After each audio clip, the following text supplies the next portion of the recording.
এর উপরে সময়ের আলোকে দুইটি কথা বলবো। আল্লাহ সুবহানাহু ওয়া তাআলা যদি আমাদেরকে তৌফিক এনায়েত করেন, আসুন আমরা সকলে আরেকবার বিতাড়িত শয়তান থেকে পানাহ চেয়ে সবাই পড়ি আউযু বিল্লাহি মিনাশ শাইতানির রাজীম বিসমিল্লাহির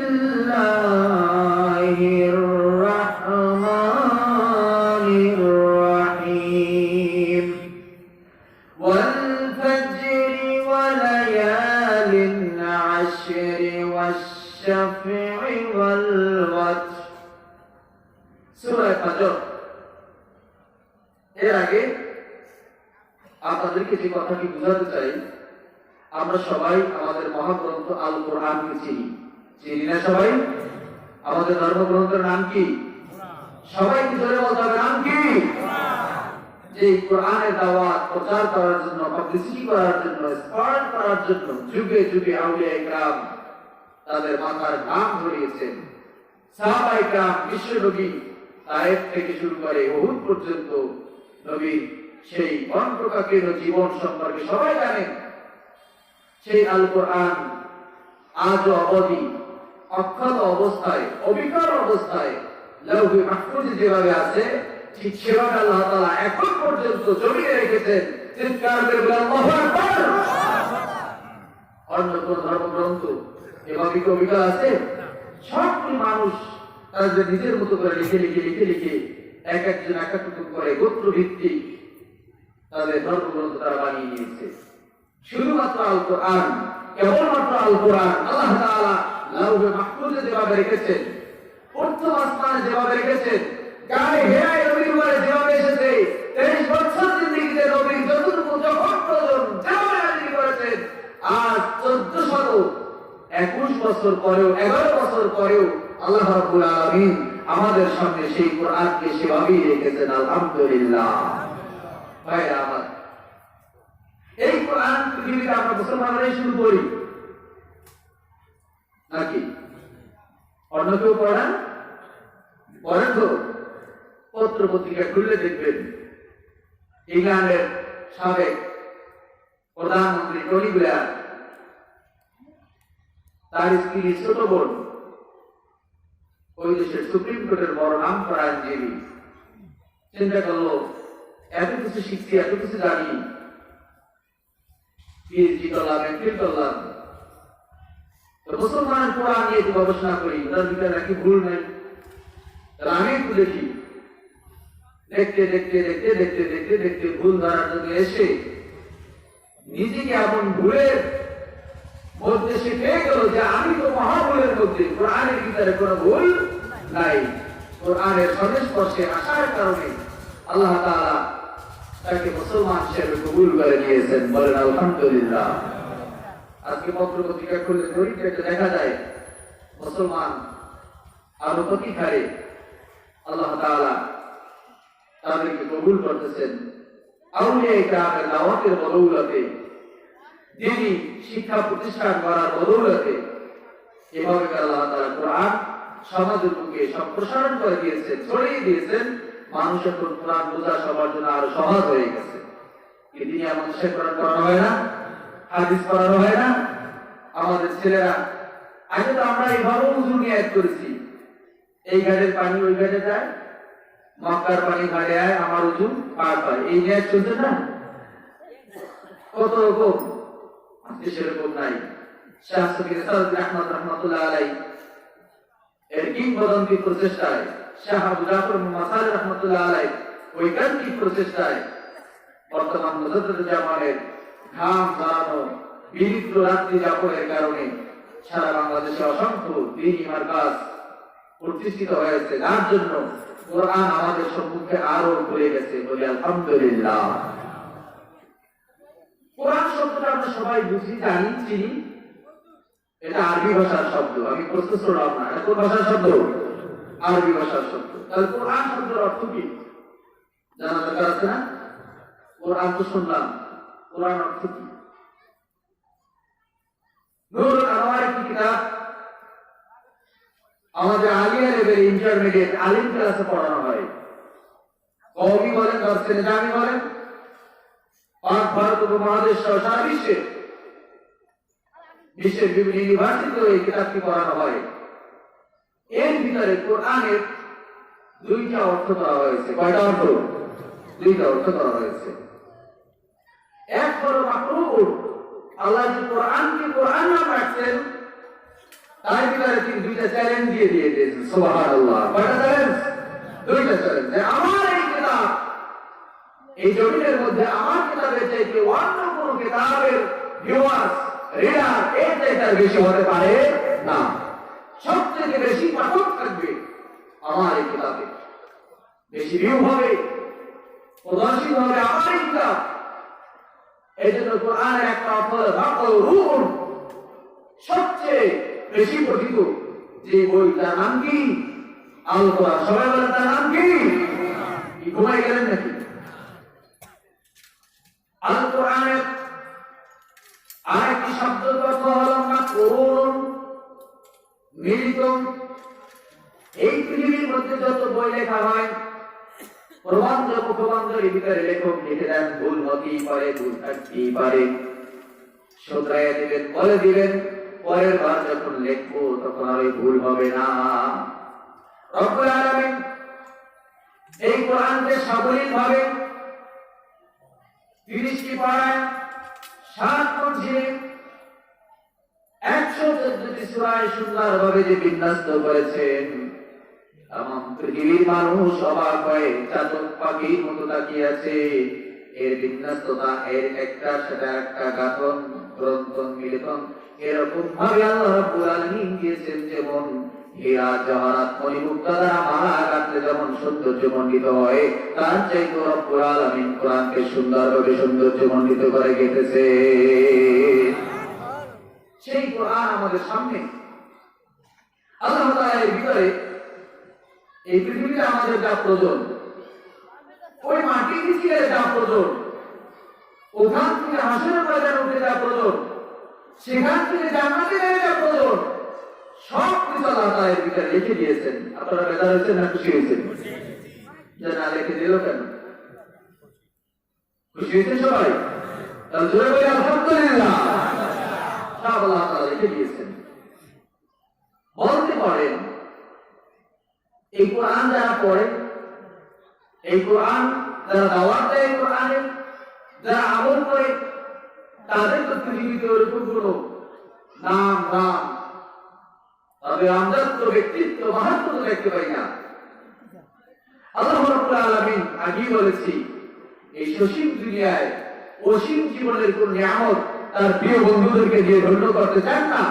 সসীম দুনিয়ায় অসীম নিয়ামত দিবেন না, বরং অসীম জিন্দেগিতে আল্লাহ তাআলা সীমাহীন নিয়ামত দিয়ে তার বন্ধুদেরকে সেদিন তিনি গ্রহণ করে নেবেন। জোরে বলেন সুবহানাল্লাহ।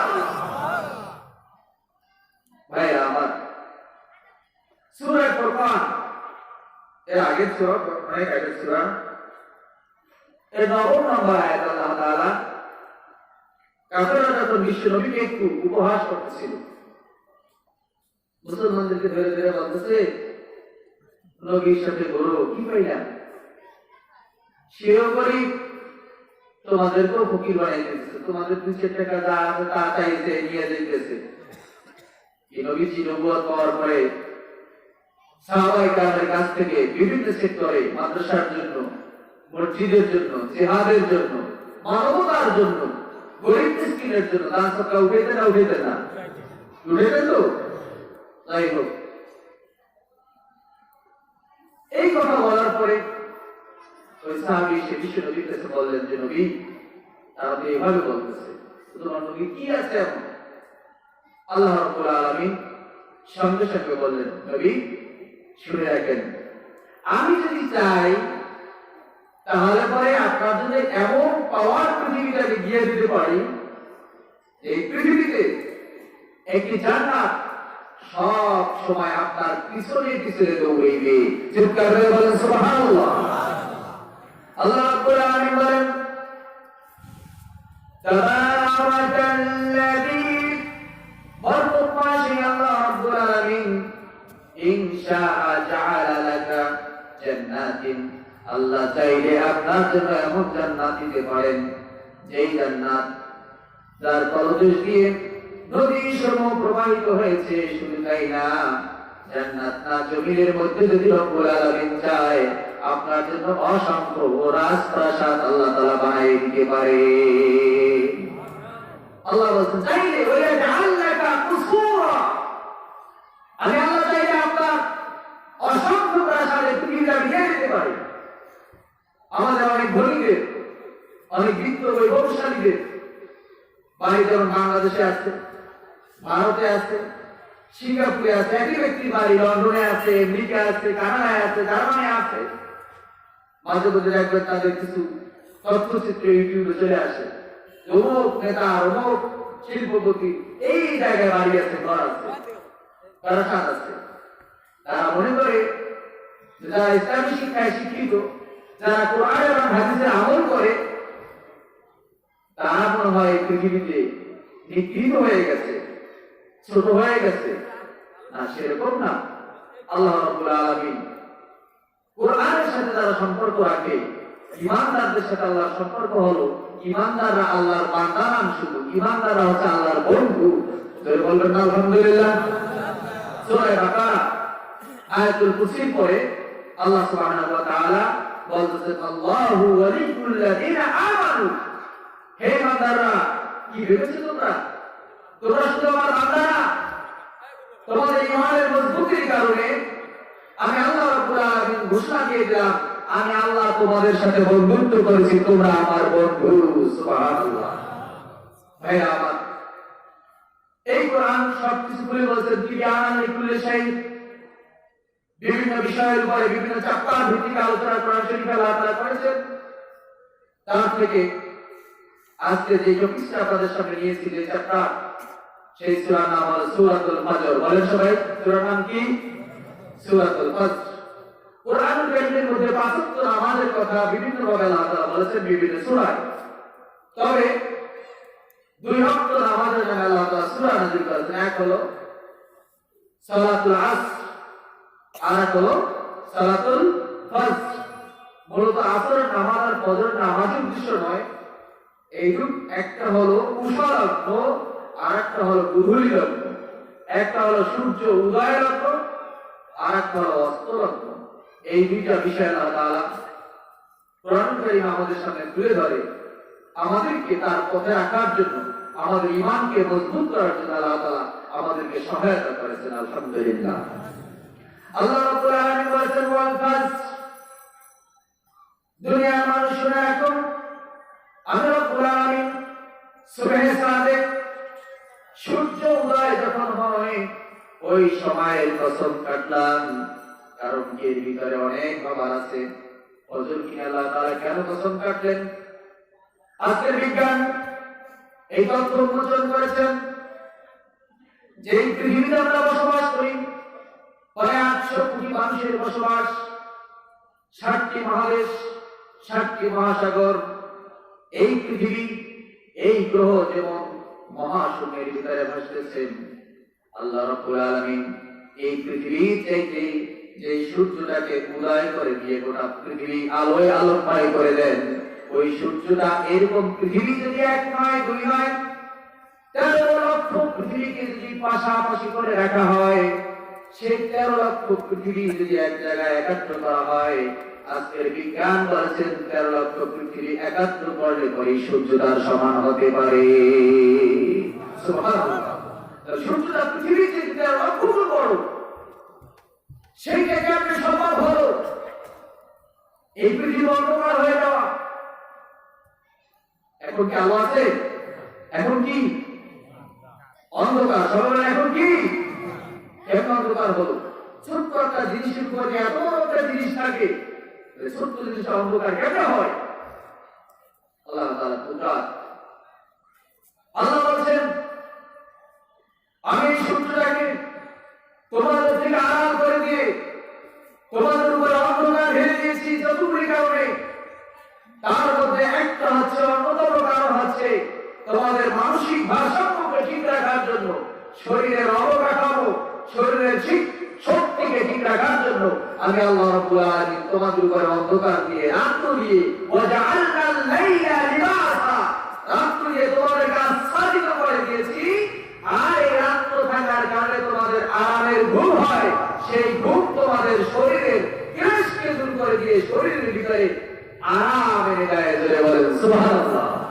ওয়াজআলনা নাওমাকুম সুবাতা, রাত্র আসছে, সব নিথর নিস্তব্ধ হয়ে যায়, মিল কারখানাগুলি বন্ধ হয়ে যায়, গাড়ির চাকাগুলি বন্ধ হয়ে যায়, আস্তে করে ঝিমকি আসে, ঘুম আসে। এরপরে আল্লাহ চাইলে সূর্য, আমেরিকার প্রেসিডেন্টের ক্ষমতা আছে নাকি কালকে সূর্য আবার উঠে দেবে? আবার বাংলাদেশের প্রধানমন্ত্রীর ক্ষমতা আছে নাকি যে বললেই কালকে সূর্য উঠবে, বললেই কালকে সূর্য অস্তমিত থাকবে? এরকম পাওয়ার কারণ আছে? চিৎকারে বলেন এই পাওয়ার কার? সর্বদাই ক্ষমতার অধিকারীকে সাবধান, আকিয়ার ভিতরে এমন কোন কথা ঢুকানো যাবে না যে জনগণ সকল ক্ষমতার উৎস এই কথা বলবেন আর আপনি বলবেন আমি একজন মুজাহিদ, সেটা কখনোই হতে পারে না। সকল ক্ষমতার উৎসকে আল্লাহর কাছে সব ক্ষমতা। আল্লাহ রাব্বুল আলামিন বলেন, দুনিয়ার মানুষ তোমাদের এই পৃথিবীর চেয়ে 13 লক্ষ গুণ বড় সূর্যটা তোমাদের থেকে 9 কোটি 30 লক্ষ মাইল দূরে রেখে তোমাদের উপরে আলো দিচ্ছি, তাপ দিচ্ছি, এমন ভাবে মৃত্যুবন্ধ ভাবে দিচ্ছি। বিজ্ঞানীরা গবেষণা করে দেখেছেন সূর্য যেখান দিয়ে পথ চলতেছে, ওয়াশ-শামসু তাজরি লিমুস্তাকাররিল লাহা, সূর্য যে কক্ষপথে ঘুরতেছেন, টার্নিং পয়েন্টে প্রতিদিন উদয় হচ্ছে, নারাস্ত হচ্ছে, এটা কার ক্ষমতা? আল্লাহ রাব্বুল আলামিন নিজে বলে দিয়েছেন, যালিকা তাকদীরুল আজিজিল আলীম। একমাত্র আলী পরাক্রমশালী আল্লাহ রাব্বুল আলামিন এই ক্ষমতার অধিকারী, যে সূর্যের উপরে ভাসাইয়া কক্ষপথের উপরে ঘুরাইয়া এই পৃথিবীর চাইতে 13 লক্ষ গুণ সূর্য দিয়ে তোমাদেরকে আলো তাপ দিয়ে তোমাদের বসবাস উপকরণ করে এই পৃথিবী তোমাদেরকে আমি উপহার দিয়েছি। আলহামদুলিল্লাহ। আল্লাহ বলছেন আমি অজরের কসম কেন কাটলাম? আমি যদি না চাই এই সূর্যকে উদয় করে কেউ উঠে যেতে, কেউ ফজর বানাতে পারবে না। পারবে? আপনাদের বিশ্বাস কি পারবে? পারবে না।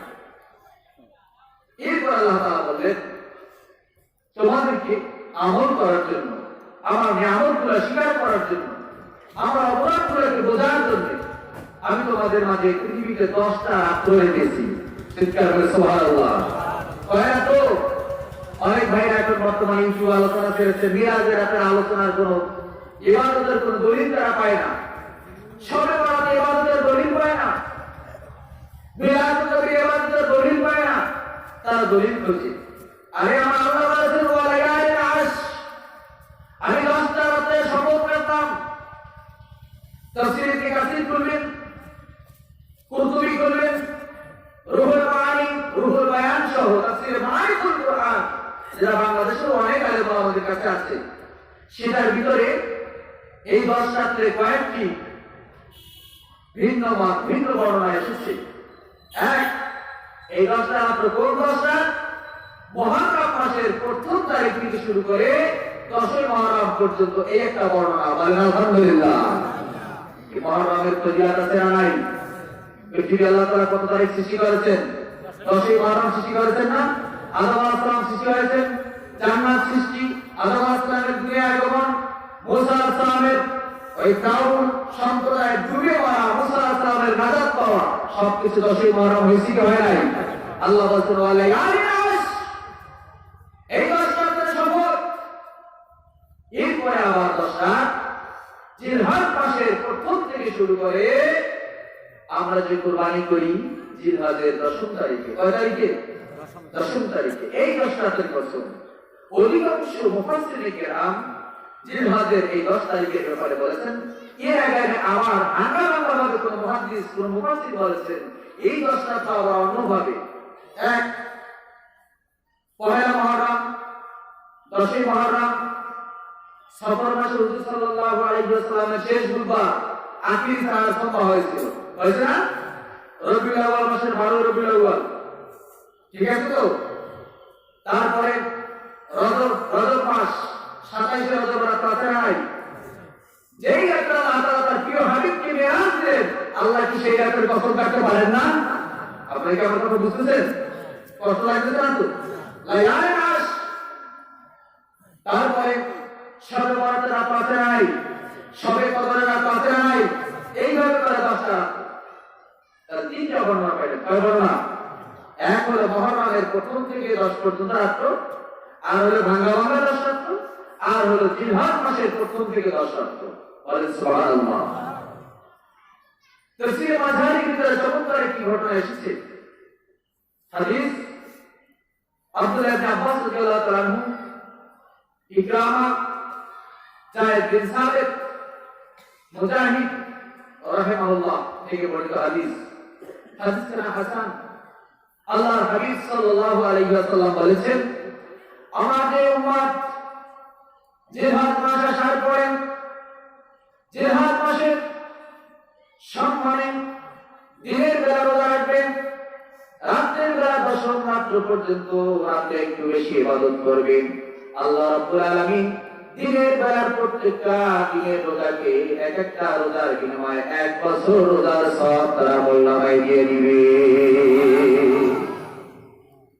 আমার যে উম্মত রাত্রিবেলা দাঁড়িয়ে একটু নামাজ পড়বেন, তাহাজ্জুদের নামাজ পড়বেন, রাত্রি জাগরণ করবেন, আমার কাছে আমার আল্লাহর কাছে ক্ষমা প্রার্থনা করবে, এই রাত্রি জাগরণের বিনিময়ে আল্লাহ রাব্বুল আলামিন প্রতি রাত্রকে এক একটা লাইলাতুল কদরের সওয়াব তারা আমলনামায় দিয়ে দিবে।